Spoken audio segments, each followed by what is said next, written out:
Hi and welcome back to the final subjects video, where today we're going to be looking at the all-important topic of passing your Part 3 test.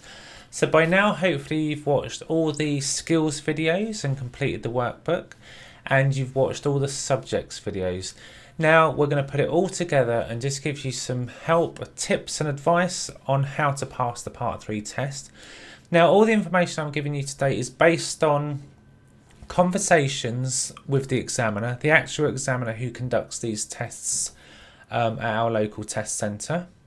From my experience of sitting in on numerous hundreds of debriefs, listening to what the examiners say, listening to what they want, and quite recently I actually booked an appointment with the examiner, and I spoke at length for about an hour, and I was able to ask questions as to what they want, what they don't want, and I got a real insight as to what they want. So I just had to share this with you. I think if you can take these points on board and put these into practice when you deliver your test lesson, then you're going to be in a good position to get this and pass, and all your hard work will pay off. So let's get started. So as always, I've prepared a some bullet points on the screen here. So let's go through this. So this is what examiners want. These are the things they want to see in your Part 3 tests. So right at the top of that list is they want to see you deliver a client-centered lesson. And they will say that to you at the start of your test. They will say, I want to see a client-centered lesson today. And then they'll let you know about how long you've got and when you need to be back by. But yeah, so that's the reason they mention it, because they really mean it. They need a client-centered lesson. But what does that mean? What does that actually mean? So what I've been able to glean from that is that it has to be based on the needs of your pupil to make it client-centered. So really we're talking about faults. So if your pupil is making faults during your test lesson and you're not aware of them, you're not addressing them, you're not fixing them, then you will not pass the test. So you've really got to be very good at being able to identify faults, encouraging your pupil to self-analyse and understand why we do the things the way we do them, and most importantly, you need to be able to fix the faults. It's a bit like if you took your car into the garage. Let's say there was a little, a problem, a little rattly noise, or there's a few things wrong with your car. So you've taken it into the garage and, you pay your money and you drive it the next day and the faults are still there. You wouldn't think you've got value for money because the mechanic hasn't fixed what you wanted them to fix. So it's the same with the driving lesson. You take a pupil that has some problems, some things that need fixing.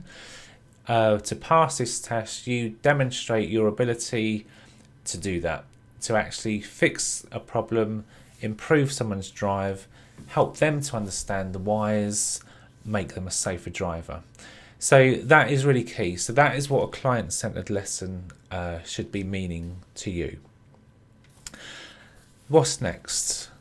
Have a rough plan with some agreed goals to work on known problems. So you're taking a pupil you know.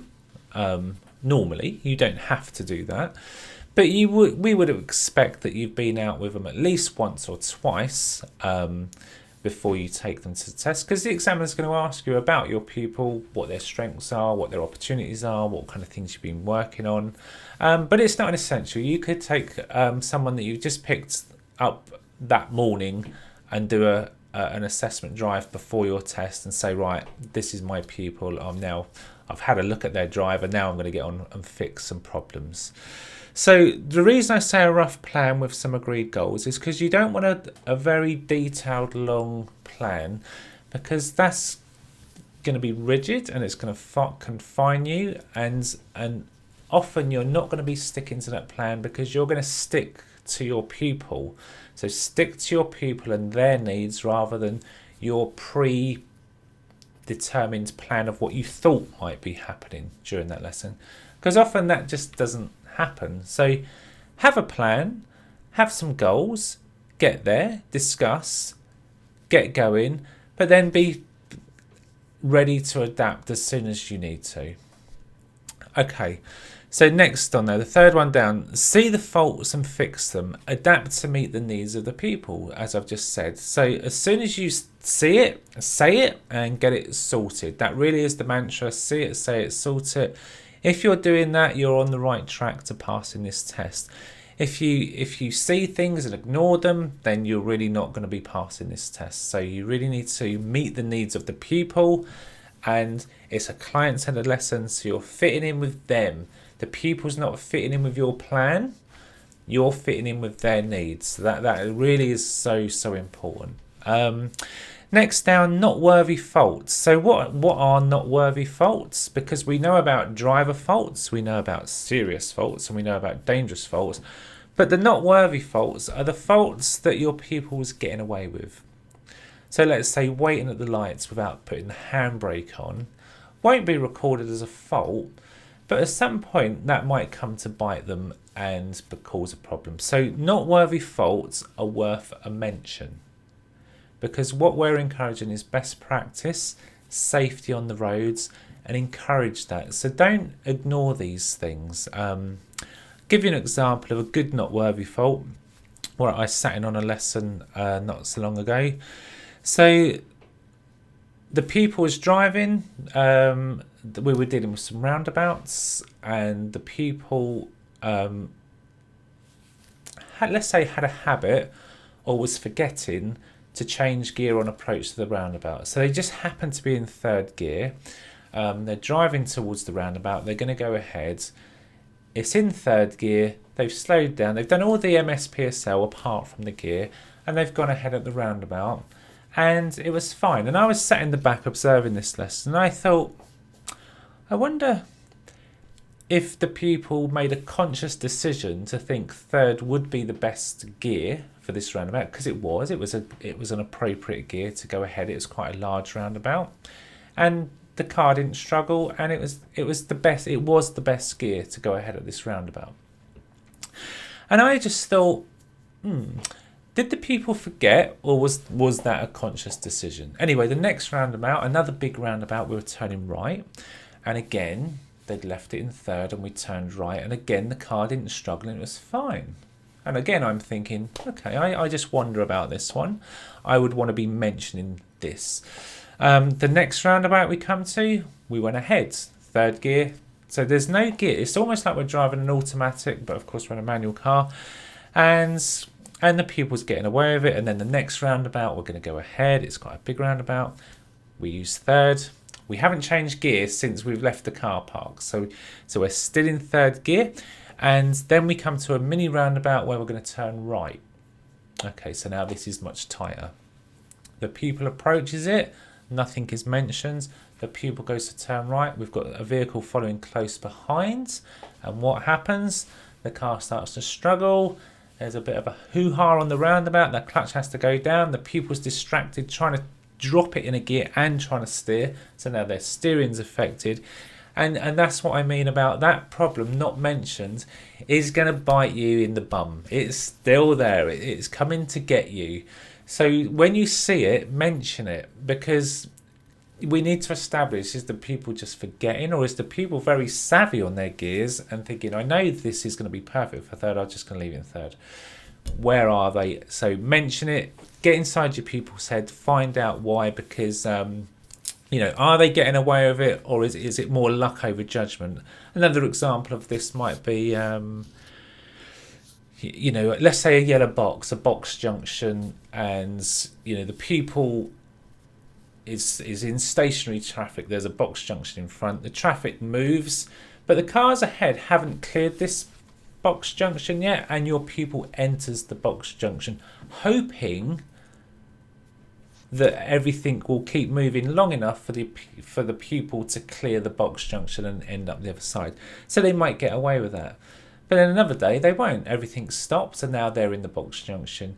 So you mention these things. If you think, okay, if they just got away with something, don't just let it go. You think, well, hang on, what was your thought process there? When you entered the yellow box, was your exit clear? What does the highway code say? What would you have done if it stopped? What's the consequence of that? And there are people like, oh yeah, Oh, yeah, it was by luck.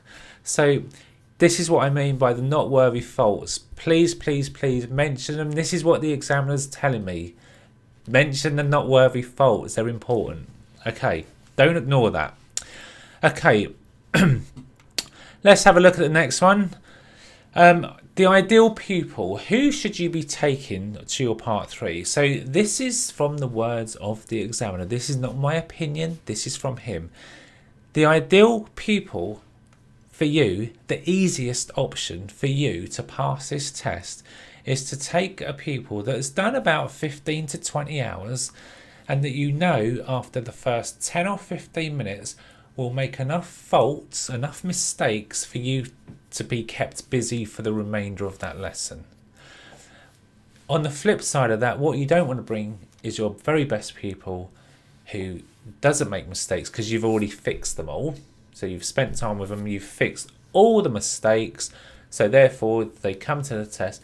What does the examiner base your competencies on? He needs to see evidence that you're doing the competencies. And if you're not having to do anything because your pupil's driving perfectly, then you're in a lot of danger of over instructing and saying things when you just don't need to say things. So if you want to make life easy for yourself, this would be the pupil to pick. 15 to 20 hours who you know will make mistakes in the first 10 or 15 minutes, enough to keep you busy for the lesson. I always think this like as if you were a car mechanic and your final exam is to prove to the examiner that you know how to fix cars and there are faults on this car and you're going to go out and fix them.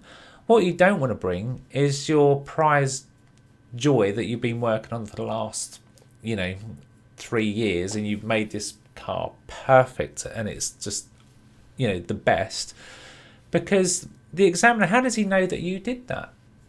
How does he know that was your work that fixed all that? Yeah, you're telling him that you did that car, that you bought it as an old banger and you've done it up and it's like perfect now, but he needs to see evidence. He can't think, do you know what, that he doesn't believe you, so he needs to see you fixing faults. So the best in that scenario would be, the best thing is to take a car that needs some things fixing, do that, get them fixed. The examiner sees evidence of you actually doing your job as a mechanic and then you pass. So think of it like that. That's what you're going to do on your part 3. Take a pupil that needs fixing, that has problems that you can work on. Okay. Another thing the examiner has said, that he likes to see you out of your comfort zone, so that you're grappling with a problem. You're trying to fix things. You've got the ability to think on your feet and cope under pressure. When he sees this, he's thinking, oh, do you know what? He sees the real potential in you, the real instructor in you. Quite often the examiner has said, when he's passed people, the first thing he says before he lets them know the result is, how do you feel you did with that today? And often he hears, oh, that was terrible. Oh no, it was a disaster. And the examiner says, well, why do you think that was why do you think that? And often they're saying, well, my pupil made loads of mistakes that they don't normally make. My pupil went the wrong way. There was a road closed. I had to do this. I had to do that. And it just wasn't what I'd planned at all. And he says, well, congratulations, you've passed for all of the reasons you've just said, because I've seen you under pressure.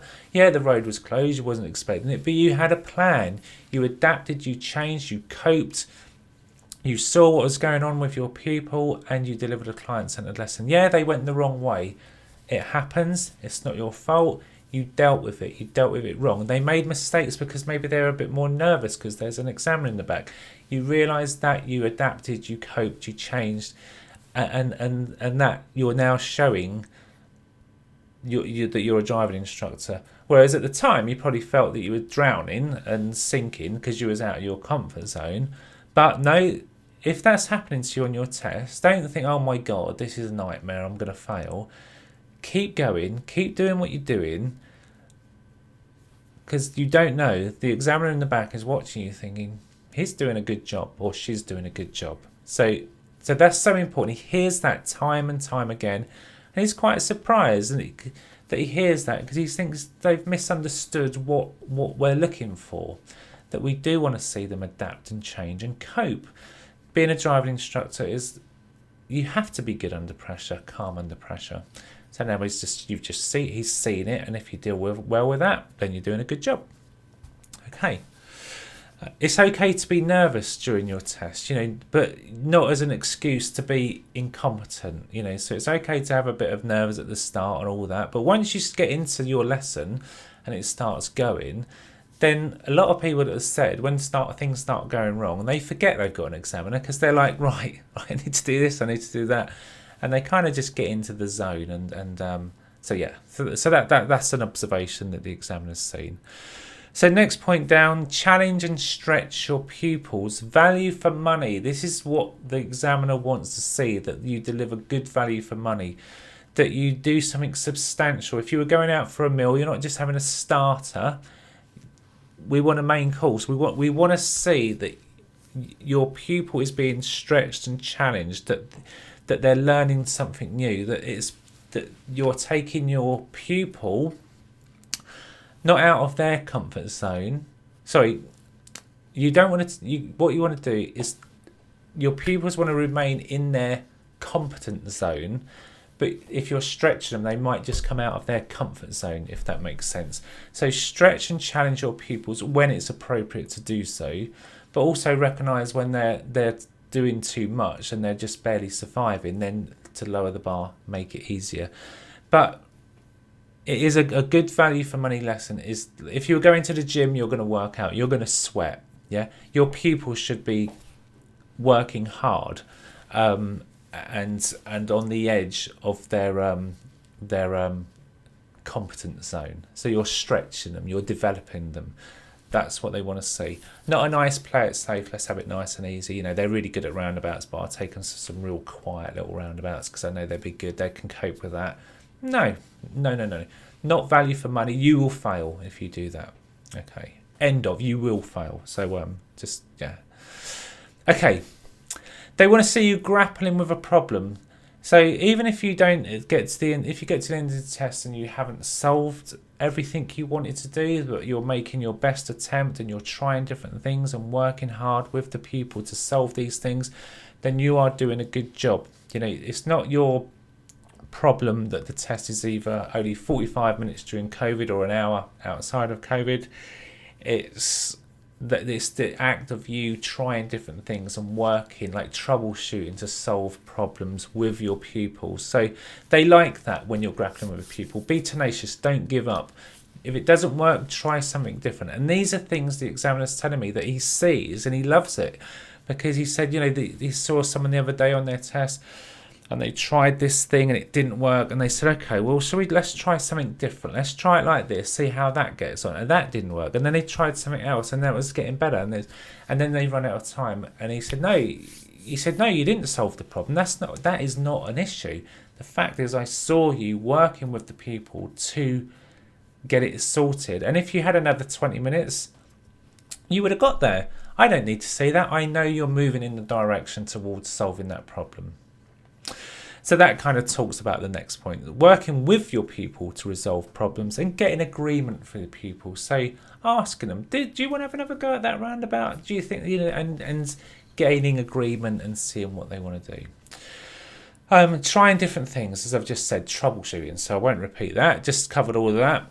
Dealing with habitual mistakes. So don't ignore the habitual mistakes. Make sure that, if your pupil doesn't check their right door mirror before going around parked cars, get onto it, get it fixed. So you've got to deal with it, don't ignore it. So your lesson might have been on, I don't know, roundabouts. A lot of tests are on roundabouts. They are in Norwich because there's just a lot of roundabouts. But you're going around parked cars and you don't ignore these habitual mistakes. They're waiting at the lights, they're not putting the handbrake on. Talk to them about it. Get on top of these things. They're not checking their blind spot before moving off. Don't ignore them. These are the things that are going to drive the examiner crazy, because he's going to the examiner's thinking in the back as an examiner, thinking like L test, thinking, Right, well, that's a fault, that's a fault, that's a fault. They keep doing that, they keep doing that. Why is the instructor not getting onto this and sorting this out? So make sure you deal with those habitual, repetitive faults that your pupil is making. You must do that. Dealing with one-off mistakes. So let's say your pupil's just a bit nervous, they stalled at the first roundabout. Do they normally do this? Is it a one-off? Just talk to your pupil. You don't have to throw out the whole plan at this point.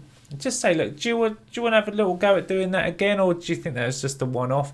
Oh no, it's just a one-off. I'm an idiot. I just a bit nervous, brought the clutch up or whatever, a bit too quick. Yeah, I'll be fine. Okay, as long as you're happy, just let me know if you need any help, and let them go on with it. You don't change the plan just because that they've made a one-off mistake. Discuss with your pupil, gain agreement what they want to do, and if it keeps rearing its head, then think, okay, well actually there's a bit more in this. You need a little bit of help on sorting this out. And finally, they're just dealing with nervous pupils. So I've just touched on it there. Your pupils might be feeling nervous that they've got an examiner in the back seat and act differently, like stalling, for example, as I've just said. Don't make mistakes that they don't normally make.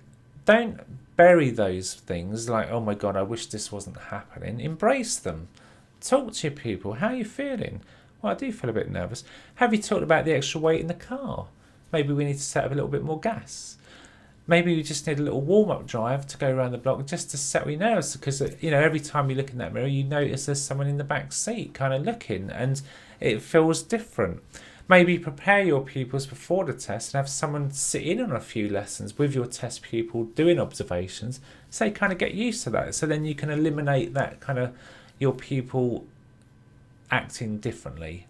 But if they do, just embrace it as a thing that you just need to adapt and roll with. Okay. So let's scroll down here. So let's look at the flip sides of what they don't want. So it's going to kind of be the opposite of what we just said, but I want to go through it because I feel there'll be things that I might just need to embellish and get into a bit more detail. So don't stick rigidly to a pre-planned lesson. If you do, as I've said, you will fail. It needs to be a client-centered lesson that is based on the needs of your pupil. This is cited as probably the top reason why PDIs fail by examiners, because they just say, do you know what, they've got a pre-planned set lesson, they've got their route all mapped out, they've rehearsed it, and now they're just going to stick to it. And it's almost like their pupil has been briefed on what to say and do and where to go. So once the examiner gets a sense that you are delivering a pre-planned lesson, you will fail. I have seen this cited in the reasons as by examiners so many times as that the PDI delivered a pre-planned lesson, i.e. it's not client-centered, you've just failed. Okay. And I really do mean that. As the minute they sense that, you fail. So, have a plan, go in, but deal with your pupil and what your pupil's doing now. That is the evidence that the examiner's basing on. Not what you've told him about the last 20 hours that you've had with them.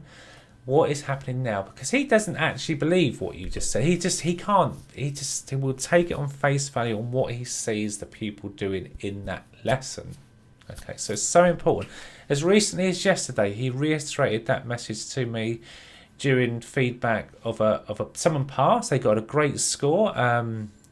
Got 42 points out of the 51, so just 1 point off. And again, he just made that point, and it wasn't relevant to this PDI. He was just sort of saying we see this all the time, and he just wanted to pass on advice to sort of say, look, Howard, get on top of it. Tell your people not to deliver these pre-planned, preset lessons because they're failing. Okay, so enough about that. Don't ignore problems, faults that are presented to you. As we've said, so you've got to see it, say it, sorted. Scripted pupil responses and routes. So he's heard things like the pupil saying, oh, don't we go left at the end of the road here? Alarm bells ringing. You're on the way to fail.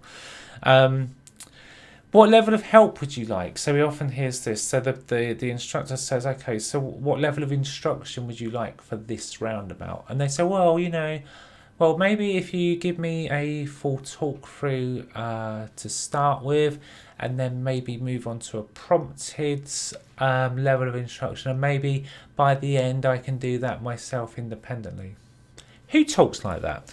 So if he's hearing this, he's thinking you've told them to say that, and you're making it sound client-centered. It's fake.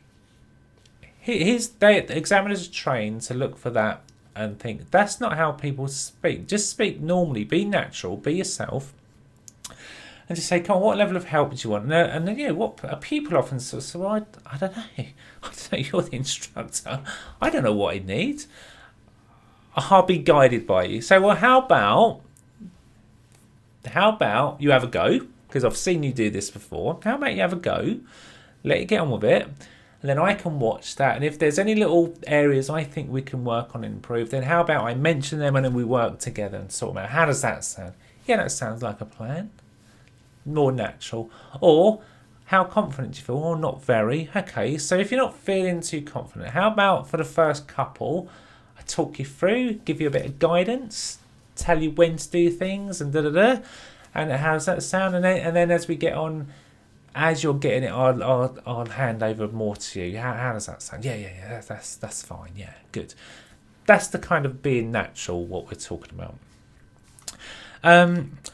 So don't pick the best pupil who doesn't make mistakes. As I've said, you want a pupil that makes mistakes. Don't play it safe.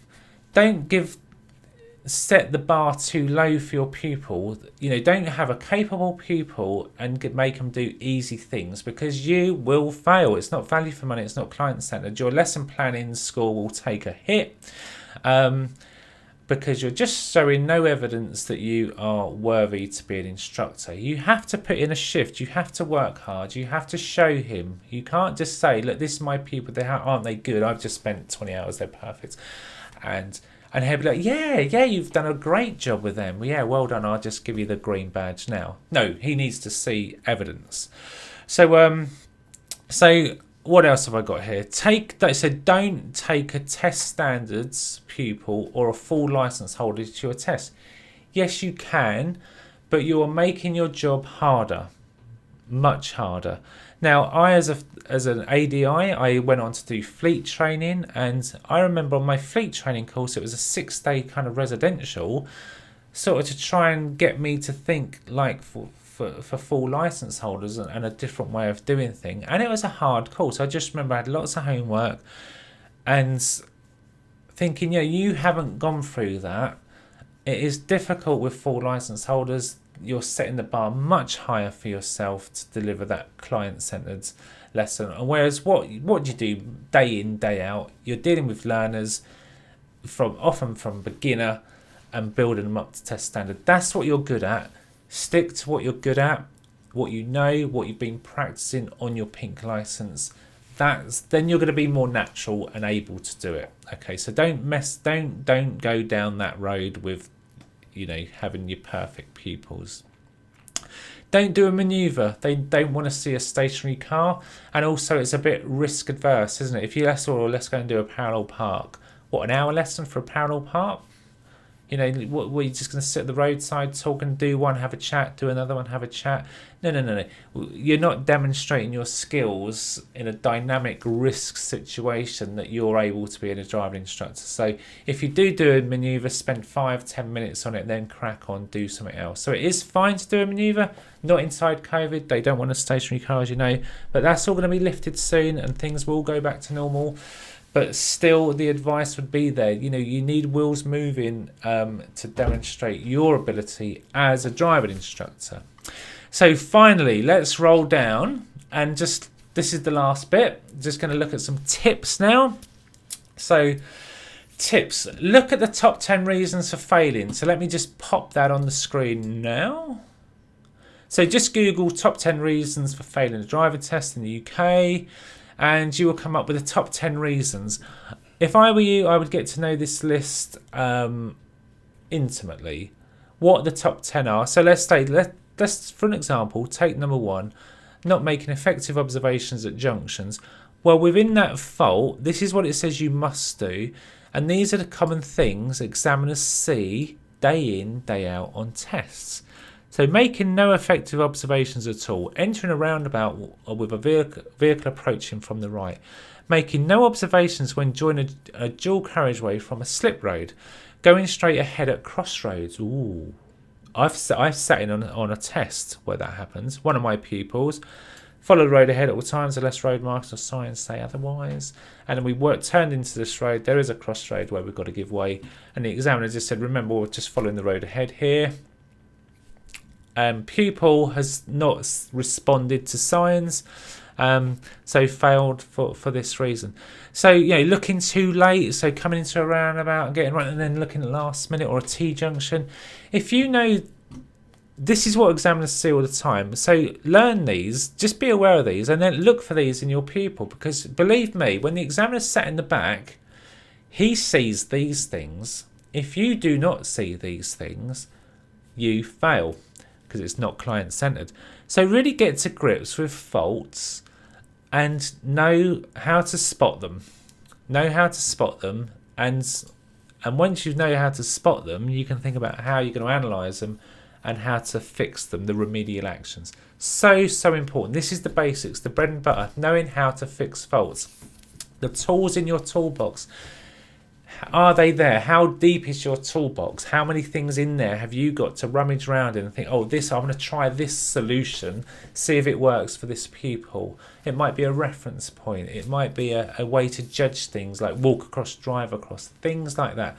The tried and trusted things that work, have them in your toolbox and know when to use them and try things, because again, the examiner needs to see this in you. So look at the top 10, know the reasons for failing, think like an examiner, as I've just sort of really said, because the examiner's sitting in the back, he's seeing these faults, he's thinking, why aren't you dealing with them? So get good at knowing faults. Use a DL25 to sort of correctly identify faults. Look at the stats on road safety. Why do people fail? Top 10 reasons. Where do accidents happen? Junctions. So you think the number one reason for people failing the test is observation at junctions. Where do all the accidents happen? Junctions. Correlation. So get onto these things. You cannot afford to let these things slip. Be yourself. Be natural. Put your pupil at ease. But you're in control. You're in control of this lesson, okay? So if they're feeling nervous, you're the one that reassures them and makes adjustment in your plan to help them feel able to drive, and so learning can take place. So and this is, like, as I say, from the examiner, he sees instructors like acting and being starchy and wooden, and all he wants you to do is just be yourself and be natural. Watch your pupil and the surroundings. So be aware of what your pupil's doing to identify these faults. Be aware of the surrounding, what's going on. Make sure you do your instructor checks. And don't do your instructor checks before the pupil's done theirs, as to signpost, to flag to them. That can be seen as a prompt. So just think of your instructor checks. Think of the timing that you do them. Watch your pupil. So let's say you are changing lane on a dual carriageway. So watch them. They're checking their mirrors. They have a little sideward glance, and as they start to move, you do your check at that point. If they don't do any observations, then you can intervene and tell them. So wait, check your mirror, is it safe? And jump in. So just make sure you're doing your instructor checks, but watch your pupil first. Don't get too you looking all round, and then you're going to miss their blind spot when they move off if you're like looking all round the car. Just work on that with your trainer. We'll do that in car. I'm always looking out for it. Know how to analyse and remedy faults. As I've just said, the tried and trusted solutions. This is about your toolbox. If you haven't checked it out already, look at the fault analysis workshop videos on my YouTube channel. It's a whole playlist. during the lockdowns, we did many of these where we took common faults and we thought about, you know, how we'd analyse them to get to the root cause and what the remedial action is. So someone recently failed their part 3 test because halfway through the lesson the pupil was hesitant turning right. So there was on a main road turning right into a side road. There was oncoming traffic and the pupil hesitated and missed a couple of gaps to go. So the instructor quite rightly identified this, analysed it. Yeah, you know, it's going to frustrate people behind, you know, blah, blah, blah. So, yeah, okay, so let's go do it again. They did it again. And then the instructor is now saying, well, you know, you can go now. Or no, I would wait now. I would do this. I would do that. What we need is a remedy. What he needed to say to the pupil is like, you know, how are you judging this? What have we used in the past? You know, think about if you was a pedestrian, how would you cross the road? Oh yeah, walk across, drive across. If he'd said that, he would be an ADI now. Simple as that. He said, I needed that, a remedy, so the pupil could do that for themselves. Because what you've demonstrated is that they won't be able to do that unless you're there telling them. So learning is not taking place. It's a bit like if I was a maths student and for question 9 I put 74 and my maths teacher comes along and says, Howard, that's not 74, that should be 63, and walks off. Has learning taken place? Is that an effective teacher? What should the effective teacher do? He's made me aware it's incorrect. He needs to find out look at my workings out, how I arrived at my incorrect answer to try and understand where the mistake actually lies.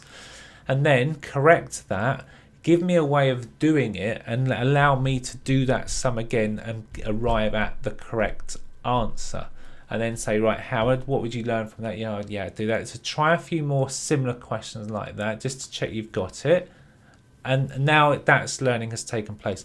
So your tried and trusted remedies have to be in there. If they're not, you're in trouble. You are in trouble. You need to have the solutions. You need to have depth in your knowledge to be a driving instructor. You know, so to work hard at it, know how to fix problems, know what the solutions are. And yeah, and also like know your area. So if your pupil goes the wrong way, or you need to find a little hill to do a hill start or a closed junction or whatever it is that would be appropriate to the needs of the pupil, think, do you know what, there is one just around the corner. Let's go over there. Should we try that? And so know your area. That's really key. So you don't want to be taking your tests in areas you don't know. And the areas that you are going to be taking your test, get out there, learn them and know them, because it's going to be so important. It's going to pay dividends. You need good local knowledge of that area. Okay, so that concludes this video. So I hope that's been helpful, because we've been on a journey. We've gone through all the skills, we've gone through all the subjects, and now this final video is just giving you some tips on what the examiners want to help you pass your Part 3 test, become an ADI, and all the hard work that you've put in so far is going to pay off. Keep working hard, and I was going to say we'll see you in the next video. But this is the end of the series, so thanks for watching. Make sure you've filled out your workbooks, and yeah, and we'll see you in car. Thanks a lot. Bye.